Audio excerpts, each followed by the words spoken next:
Hey everybody, we might go through some hot takes throughout this video, but bear with me here until the end and let me know your thoughts in the comments. Games media outlets have long been the primary method of keeping people informed on the quality and state of games at launch and the major goings-on in the industry. This was especially true a few decades ago, where people actually cared about reading what games journalists had to say about video games and the companies that made them. Their magazines were the go-to place for getting your fix on the latest news, guides and game reviews, letting people know what to expect of newer releases. This is even before outlets like IGN came along, focusing on doing it all via the internet, and then later in the 2000s through videos on YouTube. People clearly trusted them and were interested in reading or hearing what they had to say. But after the mid-2000s, a problem started emerging though. These outlets began going corporate, in many more ways than one. What, for many, may have once been a geeky venture working in the games industry to share their love of the best that gaming has to offer, while also helping other people figure out what to avoid, started to look more and more like a money-driven venture. And as early as 2007, IGN was called out by Video Game Media Watch, accusing former editor Doug Perry of journalistic misconduct for an exclusive review of Prey. There were concerns on the rise, raising skepticism that maybe, just maybe, there may be potential conflicts of interest between these bigger games media websites and, for example, game publishers cutting deals behind the scenes for early and exclusive access to their content. This is how you kind of turn it into a well-oiled machine. The studios and publishers keep the outlets on top by providing them loads of early access content for them to showcase on their channels and websites, and to have their reviews and guides ready ahead of their competitors, and in return, the products get reviewed through a more positive or lenient lens that can help with sales. A perfect symbiotic relationship if it wasn't for cases where the products are so blatantly flawed that it becomes inexcusable for the ratings to be so high. I think this is a big part of the reason why there was such a huge genre being established on YouTube, mainly composed of dudes creating their channels to do their own video game reviews and commentary, and later even coverage and interviews. It's not just because they wanted to do it, I mean, of course that's why you would create your channel and have a go at it, but the reason for the popularity of it growing over the years came precisely from an increase in mistrust towards the official outlets. This is why such channels as The Angry Joe Show, Total Biscuit, Angry Video Game Nerd, Jim Sterling and so many others rose to prominence. This trend carried on through the 2010s, with even more channels popping up like ACG, The Act Man, Skill Up,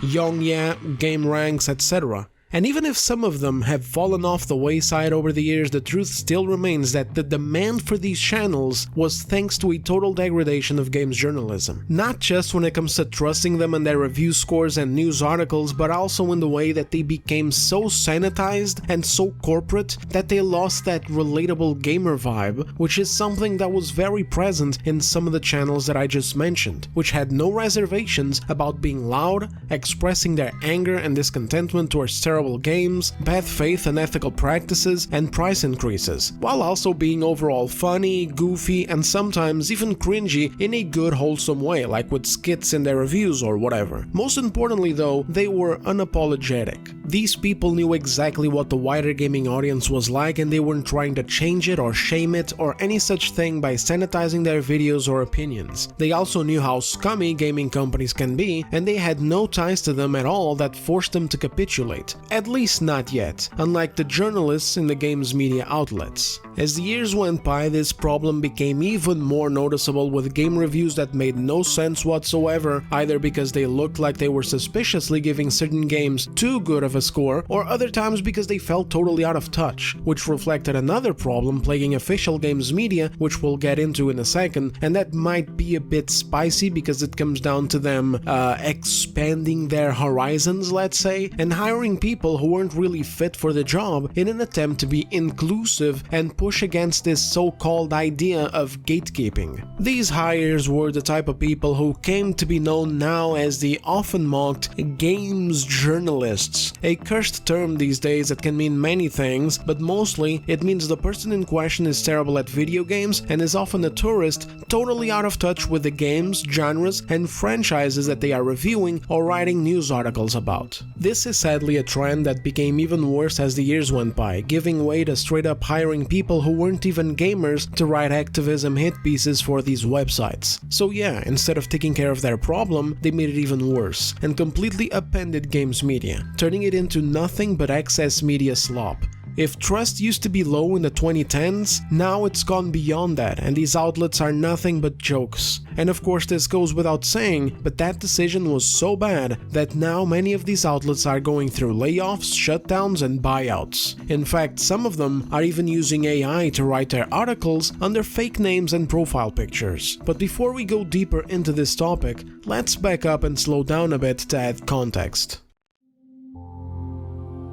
In the beginning, things weren't so bad compared to what games journalism became. Just a few review scores that just didn't land with the general sentiment of gamers. You know how it is. However, some of them were so egregious that they stuck in people's minds. And over time, as more instances of this kind of thing happened, it started making people treat outlets like IGN, Kotaku, GameSpot, PC Gamer, Polygon, etc., you know, the whole entourage, like total meme dealers that weren't even worth taking seriously. A few examples of out-of-touch review scores were Alien Isolation, a game that at the time blew people away. Even I, who don't enjoy playing horror games, had to buy it and give it a shot as a fan of the Alien franchise. I never finished it, but I don't regret it one bit. Obviously, it's been over 10 years now since the game released, so the landscape has moved around a bit, but at the time, this was being regarded by fans as one of the best survival horror games ever made, and one faithfully loyal to the Alien movies. The atmosphere in the game, the look of the environments, the artistic flair and high fidelity, the enemy AI making the damn alien unpredictable to the point where you didn't really have any safe areas in this game. Like, it wasn't a survival horror where you shove yourself into a locker or under a bed or in a vent and you're fine. No sir. The alien would come for you anywhere, and it was even worse if you played with a microphone thing on, where any sounds that you made in real life could be heard by the alien revealing your location. This game was brutally immersive,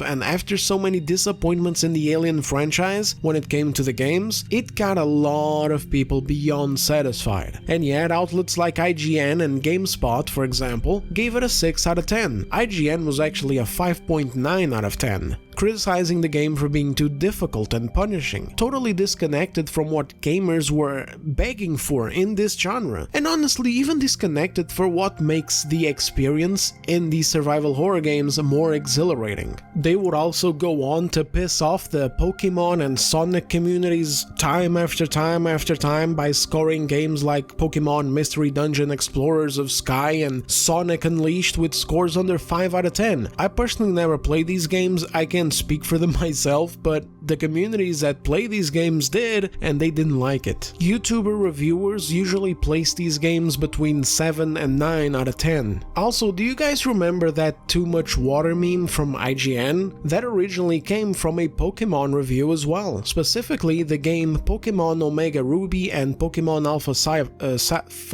Sapphire. The review wasn't that negative, it was actually pretty high, scoring the game at 7.8 out of 10, but there was that one pesky line in the negatives list saying too much water in relation to apparent excessive water routes and water type Pokemon in the Ho region. Yeah guys, listen, I don't know how to pronounce these names, so I may as well just make the best of it, okay? So anyway, if you guys go ahead and you look up the Ho region in the Pokemon wiki, you will find this.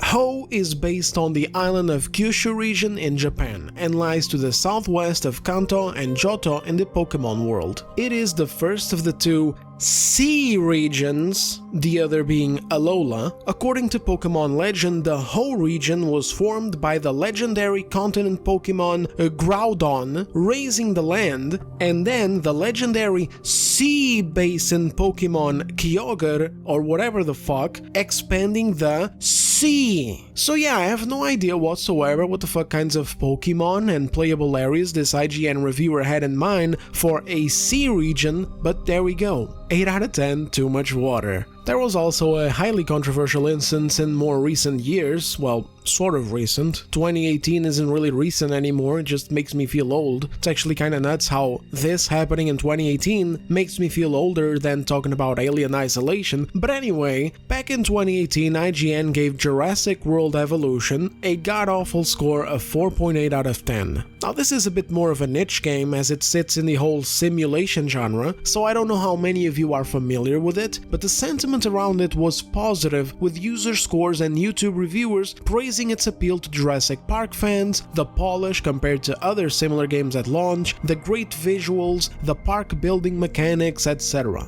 But the worst part about this review wasn't even the bad score as a result of a very strict and critical review, it was the reviewer didn't even like the simulation genre, and yet he was the one appointed to review this game. It's like if I suddenly turned to reviewing gacha games and FIFA, I would be giving everything a goddamn 2 out of 10 or some shit. Like, are conditions so bad in this industry that you need to appoint somebody who doesn't like a specific game genre to review that game genre? Do you really think that that's going to be a good idea? This was a prime example of this disconnect. You get somebody that doesn't know anything about the genre, doesn't know anything about the franchise, to just go and casually review a game in that genre for a massive game review outlet that's then going to have that score impact the overall game's Metacritic score online. And some people might be like, Metacritic doesn't really matter, you know this, Daz, I know, I get it. But the problem is that it matters for the companies, because a lot of companies have these deals with investors where if a game hits a certain specific number on Metacritic, they get bonuses, for example. And there were other smaller yet still noteworthy examples, like Doom 2016 being given a 7 out of 10 by the same outlets giving 8s, 9s and 10s to yearly Call of Duty releases. But anyway, these were just some examples of a few blunders, a few reviews that showed a disconnect with gamers. But the worst offenders weren't even related to these issues. The worst offenders were when the reviews looked bought and paid for. Figuratively, of course, because as far as I know, there has never been any concrete case where we have solid evidence of an actual bribe that said, hey, you give our game a positive note and we give you this big bag of fresh cannolis. When people talk about bought and paid for reviews, we mean bought and paid for by access, that aforementioned symbiotic contract where both parties benefit from it. Companies get good ratings, their Metacritic scores go higher, investors are happier, and in return, these god-awful outlets stay alive by ensuring that they have early access to everything. The tricky thing about reviews that might be bought and paid for is that you don't always know when it's a case of actual interests in the background influencing these scores, or when it's just yet another case of a reviewer being so insanely out of touch that they think that a game like Evolve really deserved a 9 out of 10. Now that right there is a game that will make you feel old, if you even remember it. It's much easier to tell these days when reviews have other interests behind them because of the crushing weight the culture war has had in entertainment. Many media outlets literally just put it out on display now because for several games, and especially for many movies and TV shows, the individual product doesn't even matter. What matters is choosing a side. That's why a game like Black Myth Wukong can end up getting scored with a 6 out of 10, while at the same time a game like Dragon Age Veilguard gets scored with a 9. Meanwhile, the user scores look like the complete opposite. You can also notice it in the way that some pieces of entertainment became forbidden to criticize. I mean, you can criticize it, nobody's going to put you in jail for it, not yet at least, but if you do, these outlets and the parent companies come out on full blast labeling critics with all sorts of bigotisms, a tactic that worked wonderfully for a couple of years there, but that has kind of lost its effectiveness over the last year. People aren't allowing themselves to be insulted, guilt-tripped, shamed, or leveraged into being quiet, or pushing the narrative that a bad show or a bad movie or a bad game is actually really good and everyone else is just a racist or a sexist for denying it. At least they're not allowing this to happen that much anymore. This has pretty much been the last nail in the coffin for excess media in general, but mostly for games journalism. It was one thing to have outtakes every now and again, it was one thing to have early access deals in the background among other wonderful privileges like being flown out by these companies for lavish preview events where previewing the actual product is secondary and the primary thing is actually to pamper the fuck out of the journalists with merch, food, events and one-on-one time with PR specialists, just to make sure that they're always satisfied and smiling, it was one thing to have a repertoire of bad reviews where at best they were honestly good for a laugh and at worst would mostly just annoy you, but hiring activists into their ranks and letting them run amok, blatantly lying to people, writing hit pieces to divide communities, and constantly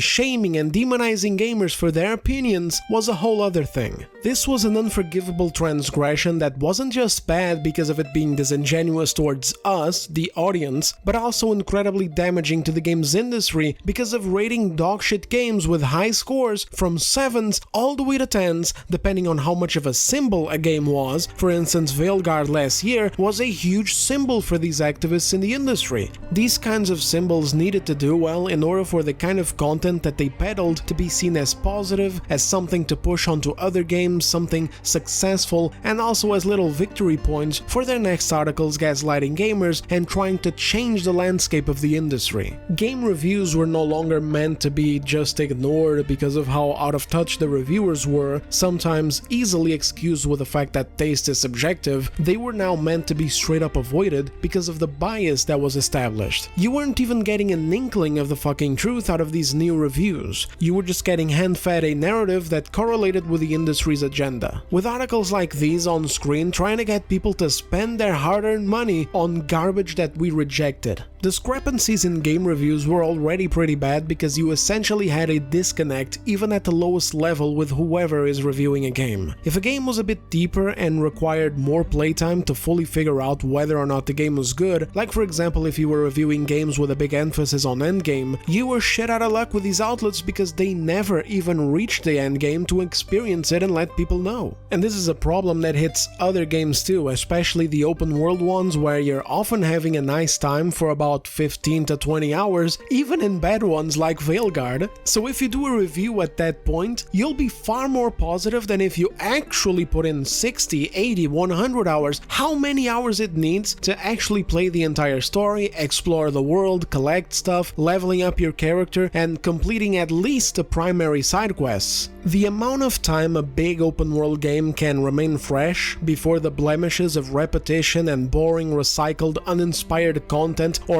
just straight up bad stories that go nowhere crawl out onto the surface and ruin your experience is important to know before writing a goddamn review. These are major issues these outlets suffer from. They get early copies, but they still end up rushing and fucking up if they have to because it's just in the nature of their job. As soon as that embargo lifts, the review just has to go live and that's that. There's a reason why game journalists push so hard for a boss fight skip feature in all games. It's not even just the Souls-like games or hard games in general anymore, they want to skip bosses across the board. And it's because they legitimately suck at playing video games. This really is not just a meme. This is the result of shifting games media from being made up by gamers and for gamers into being made up by normies and activists for the sole function of demonizing gamers and established fan bases while aiming for the inclusion of new people who don't fucking play video games in the first place. Actions have consequences and they just keep on trickling down. What's that saying about the butterfly effect? You bang a butterfly on Monday and then on Tuesday there's an earthquake somewhere or whatever the fuck it was.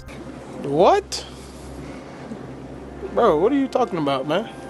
That's what happened over here. You ever wonder why so many franchises have lost their touch, their edge, their entire identity in some cases? It's not because it just is what it is or people moved on, it's because morons who had no place in leading these franchises got a hold of it and changed them. And it's also sadly thanks to the direction of the industry moving to an utter demonization of what was older in order to try and replace it with new lame versions of the same type of content. Remember Saints Row 2022? That was a prime example of this continued practice that suffered the harsh consequences of a full studio shutdown. They took something that worked back then, but that they find problematic, that they want to eliminate from the industry, and so they remade it in a completely cucked out way. And guess what? It didn't work. It didn't appeal to the old fans, and it didn't appeal to new fans either, because it was garbage. And the other kind of discrepancy came from their ratings. You ever notice how so many games they review these days are 7s? I swear, every other game they rate is a goddamn 7 these days. It's become its own meme. The IGN 7, a perfect number for them to misrepresent both good games that deserve a higher score but don't play to their agenda's tune, and bad games that they can't rate too low because they need to keep their access. But their ratings have always had all manner of problems, because they would literally score a game like Fallout 4 a 9.5 out of 10, and then Witcher 3, which is an objectively better action RPG, I think we can all agree on that, a 9.3 out of 10. And my friends, it's not even that it's a 0.2 difference. Like, that is not what bothers me. It's not, oh my god, IGN thinks Fallout 4 is better than Witcher 3, I can't believe this. By 0.2 points. It's not that at all. It's that these games are so incredibly far apart. And yet this was the result. Like, forget that somehow Fallout 4 scored higher than Witcher 3, which is a meme in its own right. The gap between these two games is the real joke here. 0.2 points. Basically the same goddamn score. And man, oh man, you can take this as far as you want, because an even bigger joke than that is, for example, Red Dead Redemption 2 being a 10 as well. It makes no goddamn sense that the gap between Fallout 4 and Red Dead Redemption 2 is fucking 0.5 points. And then they also gave Deathloop a 10, a game that I thoroughly enjoyed, but a 10? What the fuck is this, Make-A-Wish Foundation? You're telling me Deathloop is a better rounded experience than Witcher 3. You're telling me it is equivalent to Baldur's Gate 3. This is why I don't use number ratings in my reviews, and if I did, I would have different scales for games on wholly different budget levels. This is something that IGN and other official gaming outlets, not just IGN's fault, it's all of these fucking useless goddamn outlets out there. This is something that they should have already done years ago, but instead they're happy holding themselves to even lower standards than YouTubers. And that's when they're not plagiarizing YouTubers like one of their reviewers was caught doing a few years ago. Now, instead of that, they just use AI. The future of games journalism is looking grim. Every now and then, these terrible outlets that have spent the past few years blatantly lying to us, insulting us, pushing us to buy garbage like Dustborn, telling us that one day we'll regret not giving Star Wars Outlaws a chance, telling us at the time that Concord of all things deserved a chance, telling us that Veilguard was actually a tremendous success, even though we would later learn precisely the opposite, and that we were indeed right and it flopped like a fish. Telling us that we're misogynists if we criticize any game with a female protagonist, and racist if we're criticizing Assassin's Creed Shadows or other games with similar leads, of course while always ignoring every single instance of the opposite happening, where games with female or person of color leads are praised and successful, so on, so forth. Every now and then, these little outlets like to pop their heads back out onto the surface and beg us to come back, and trust them, and the garbage that they write. But it's always the same every time. They will do that and change nothing, immediately going back to those same self-destructive actions.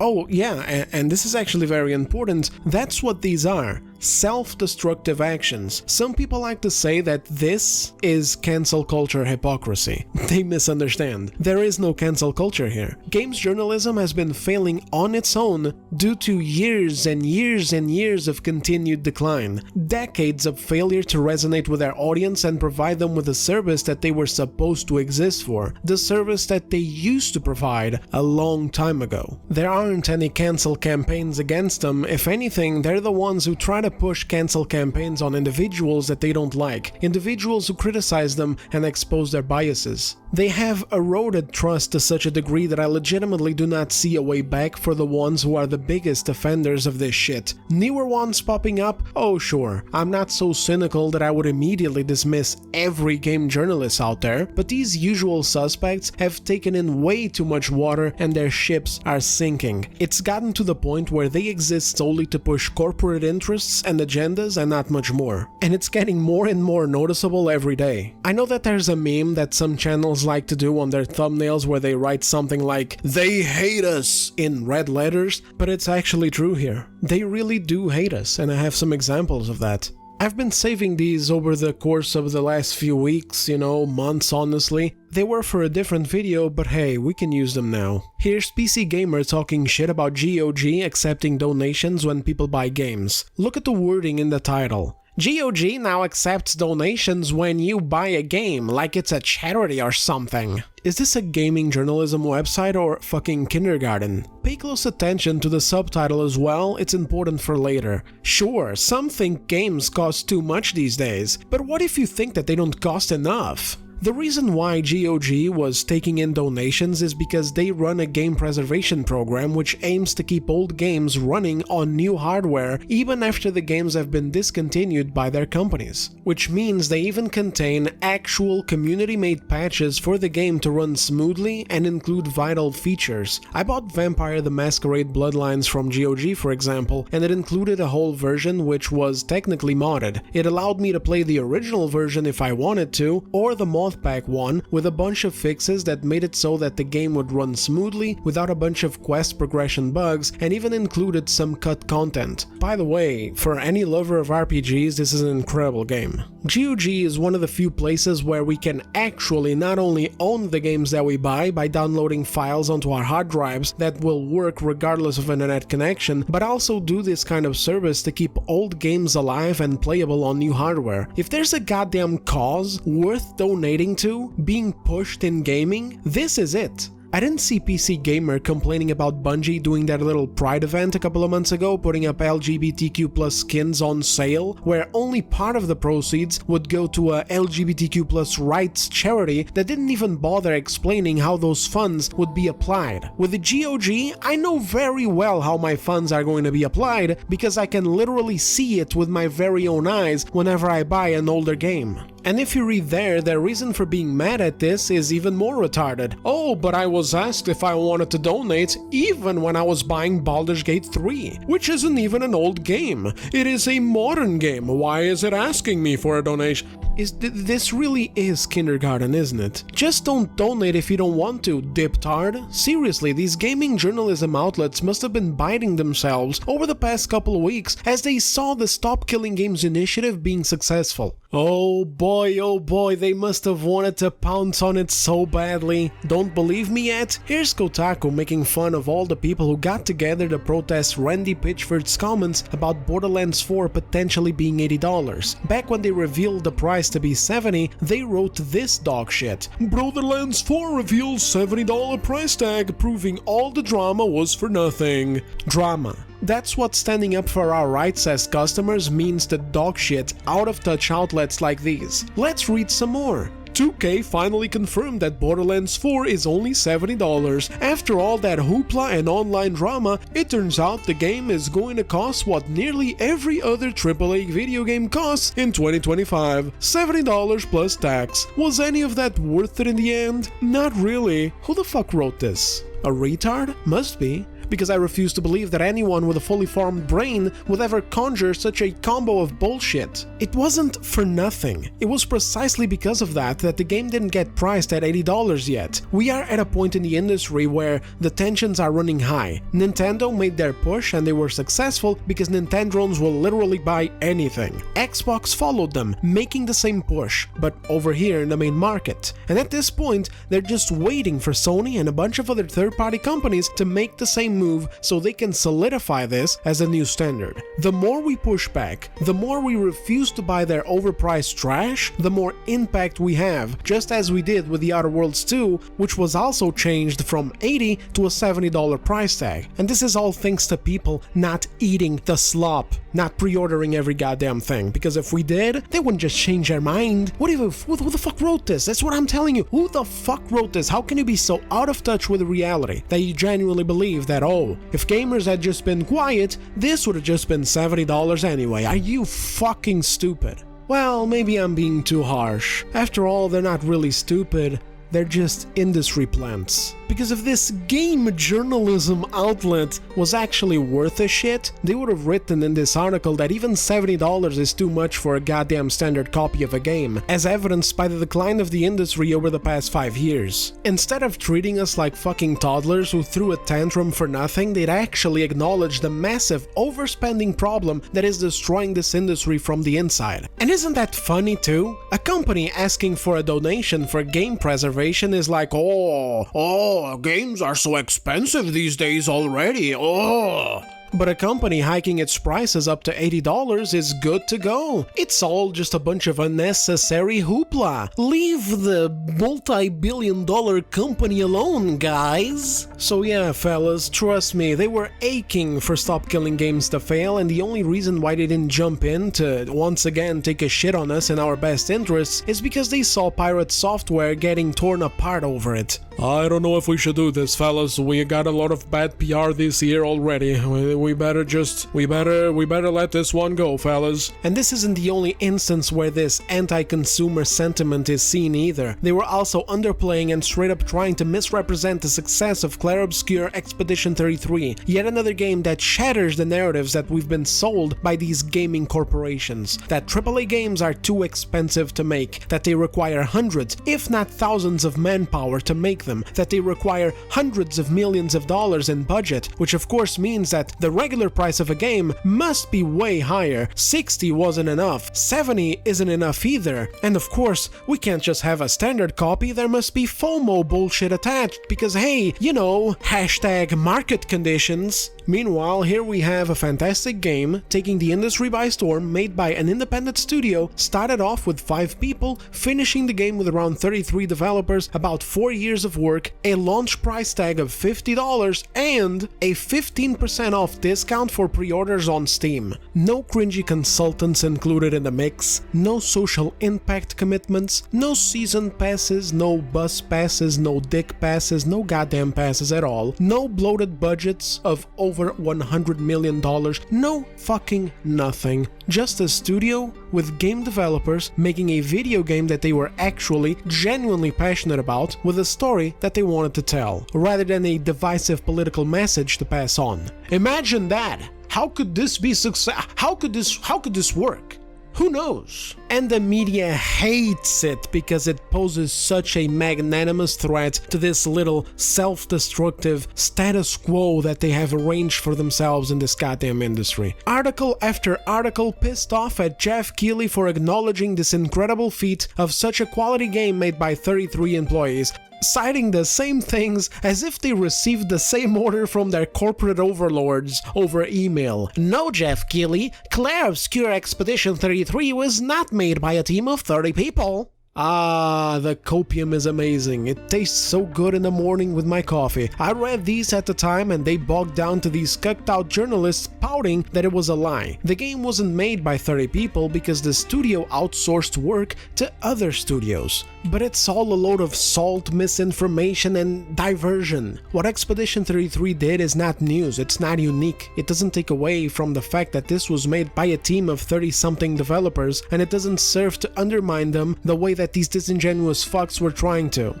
Because the companies that they defend, who've been mass-producing slop like Ubisoft, or who just went through layoffs after a terrible game like BioWare, do the exact same thing. It's very normal for studios to outsource some work to other studios who provide assistance in development. Virtuous, the guys behind the Oblivion remake, is an example of this. They work on development, engineering, and art production for various projects across the board, like League of Legends, Stellar Blade, Outriders, Dark Souls Remastered, Dune Awakening, etc. The difference is that studios like Ubisoft and BioWare and Bethesda and guys, just name it. Xbox Game Studios, PlayStation Game Studios, EA Studios, 2K Studios, you know, the whole AAA entourage. These studios and companies as a whole are capable of having teams working on games with upwards of 200 developers. Some even go into the 400s. Hell, remember the credits for Assassin's Creed Shadows? That shit ran on for about 2 hours.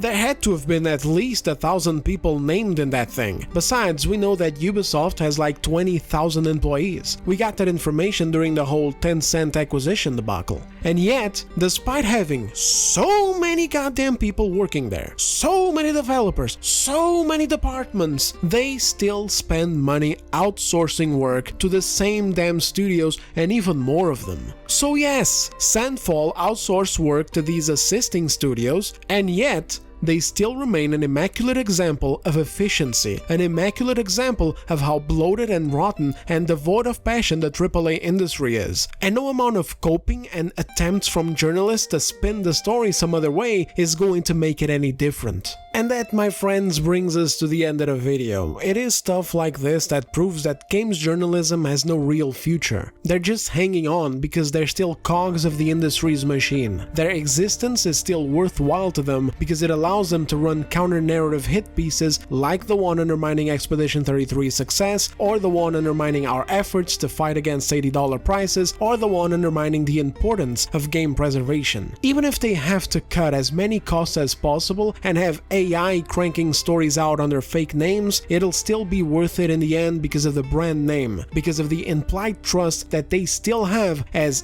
games media outlets, official ones, at least while those brand names still mean something to normies, but they'll catch up sooner or later. These outlets have lost their aim, their function, their purpose, and their entire goddamn soul a long time ago. First went the reviews, now goes everything else that they write.